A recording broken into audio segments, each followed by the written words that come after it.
global cooling scenario, as I was bringing out in my last video that got chopped up here on me.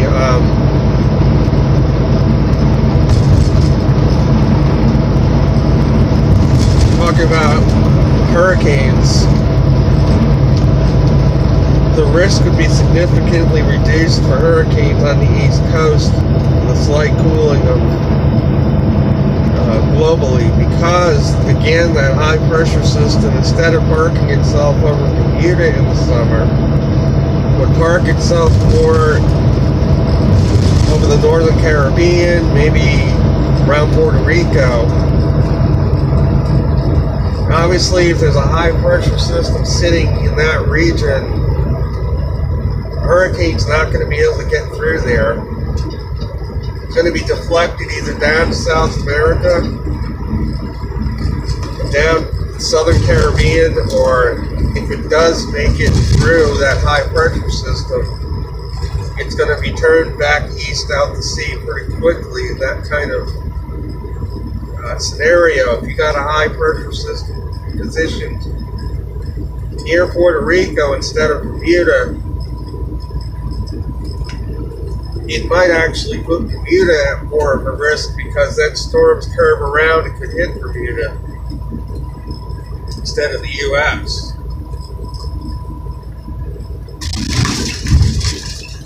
And that is the pattern we have seen in recent years. Hurricane landfalls on the East Coast have overall decreased.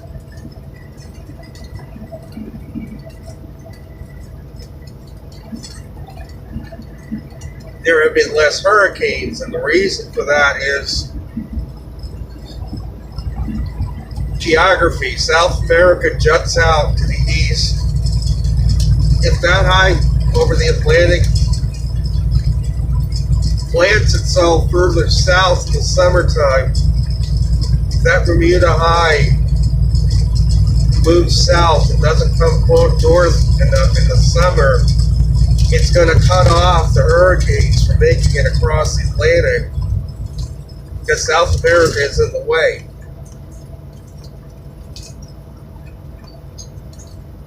It leaves less of a window for these storms to develop, purely because of geography.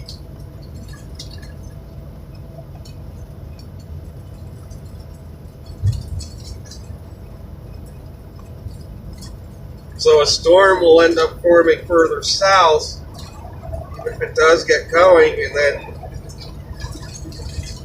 it's going to either get into the southern Caribbean, head toward Yucatan and Central America, when the high pressure system is further south. So it's going to be harder for a hurricane to make it up into the United States with that kind of weather pattern, as that high pressure system is going to be blocking most of them from developing, from making it across the Atlantic. Because the jet stream is going further south in global cooling over the Atlantic, even if a storm does make it through that high pressure system, it's going to get torn up by that jet stream, sheared off and weakened. So that is the pattern we have seen from a lot of summers lately.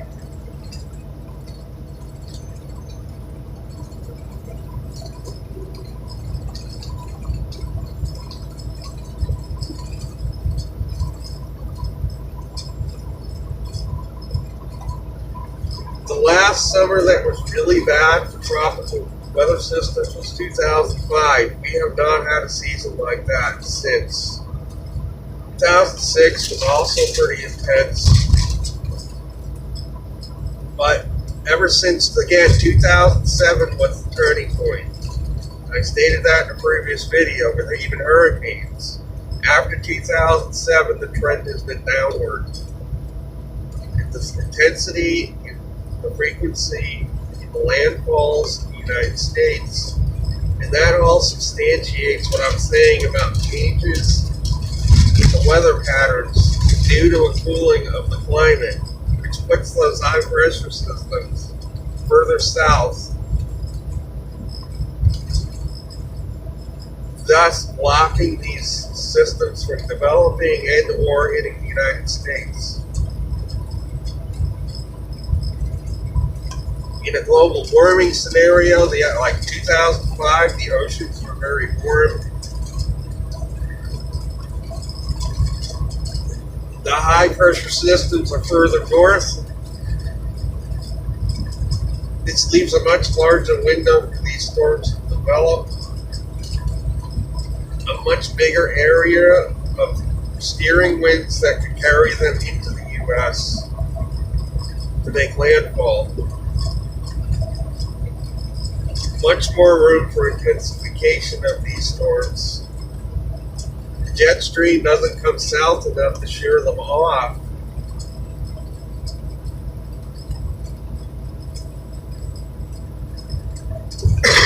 Excuse me. So, when you put the pieces together, look at the big picture of climate and how things work, it's not hard to figure out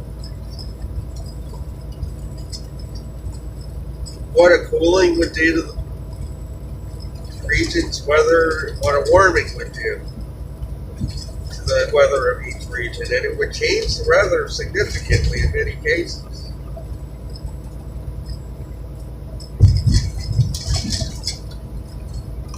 Again, we can also go back to the climate records, the weather records, to verify a lot of this.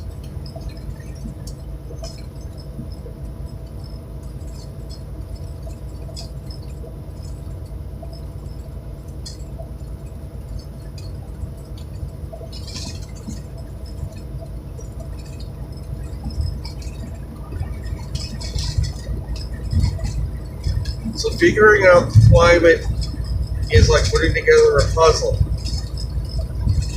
You put the pieces together and they all fit.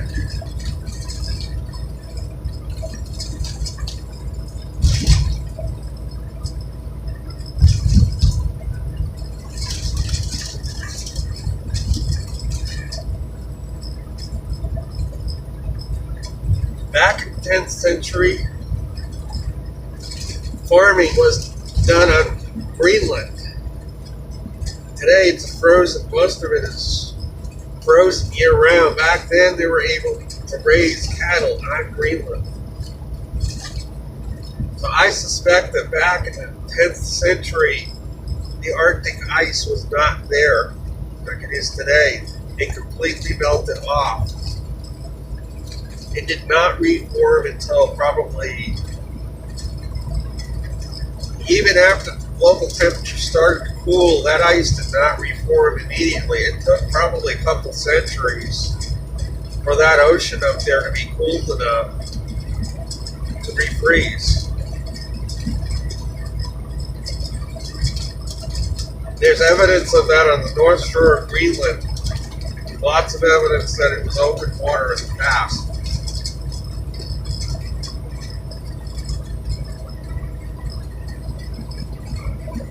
So for people who are crying today about the Arctic ice disappearing, we're all going to die. Actually, if that ice disappeared,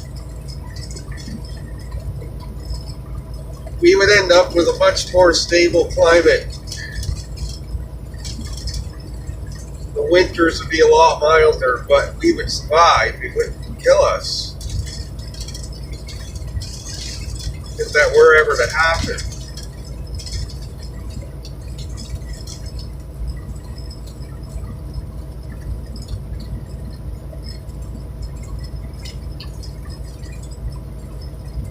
The winters over the U.S. in that scenario would be exponentially milder because the Siberian air would have to come across that ocean before it got to North America to be warmed considerably.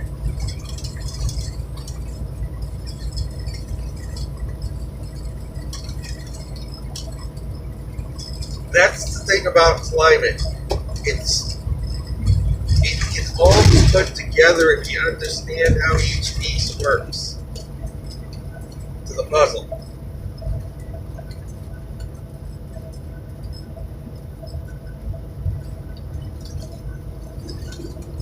So I hope you enjoyed my explanation. This is only scratching the surface on climate. There are so many factors that contribute to climate. But the main driver of all these factors is the sun. There are variations in solar output, and man still does not fully understand the impact that these variations have on our weather, on our climate, but they do have an impact. And weather records verify that.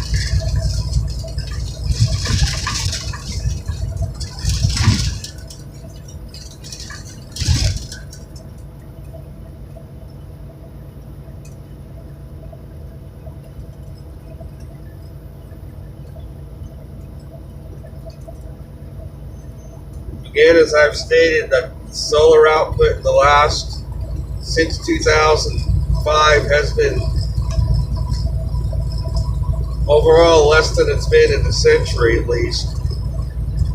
And this is starting to affect our weather patterns.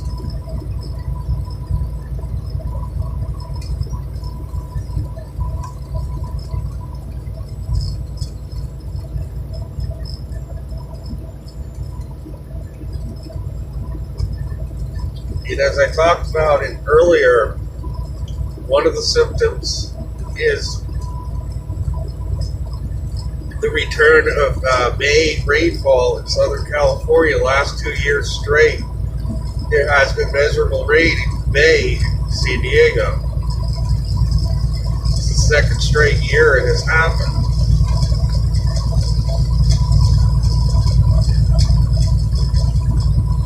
So that is a symptom that some kind of change could be starting to happen. As far as the winters, colder, snowier, or another symptom, the decrease in hurricane landfalls in the U.S. overall.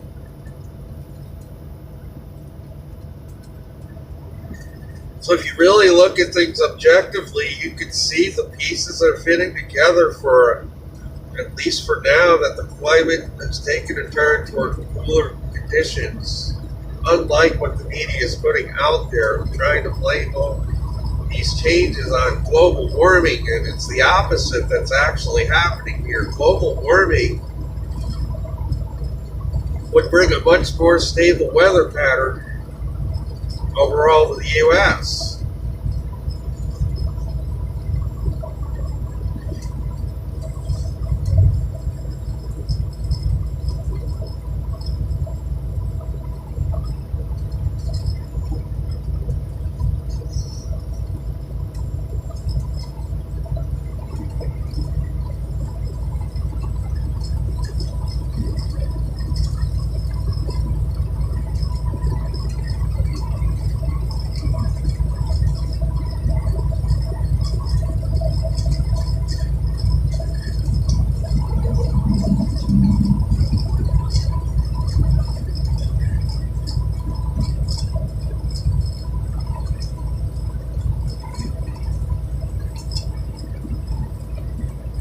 The big question is this spring going to continue? As I've been saying, it depends a lot on whether the decrease in solar activity is a short-term or a long-term event right now.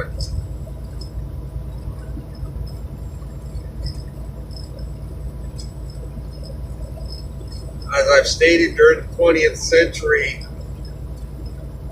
overall, the solar activity was very stable and high. And that's why the climate was very stable during that time period for the most part.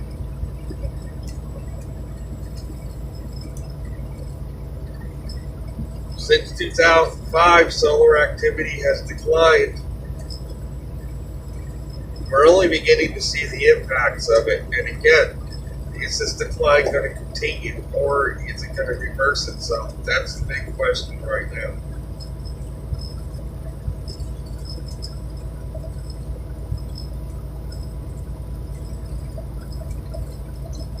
We are in the minimum right now of the 11-year cycle. In a few years, the maximum is going to come. Well, are we going to get a maximum? If so, how much of a maximum is it going to be? Is it going to be as weak as the last one, weaker even? Or is it going to go back to what we saw in the 20th century? Where the maximums in most cases were fairly high. Lots of activity. Lots of extra heat put into the Earth system.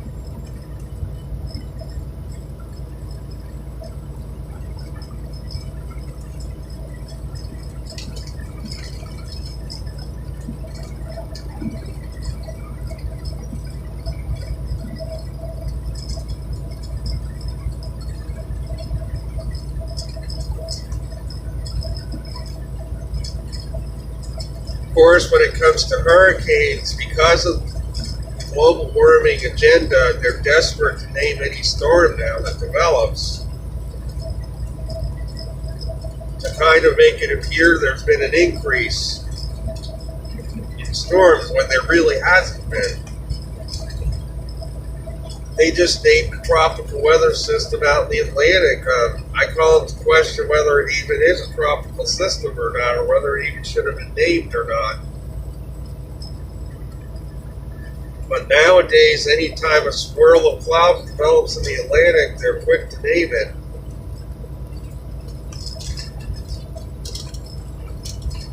But it could be due to an upper air low pressure system. It could be due to an eddy in the jet stream. It could be a lot of different things, but they're naming these weather systems as tropical, and in many cases they're not really tropical systems.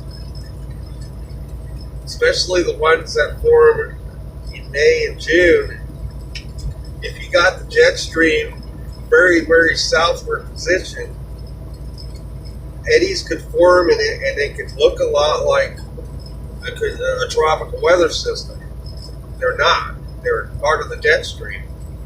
Tropical weather systems are not part of the jet stream.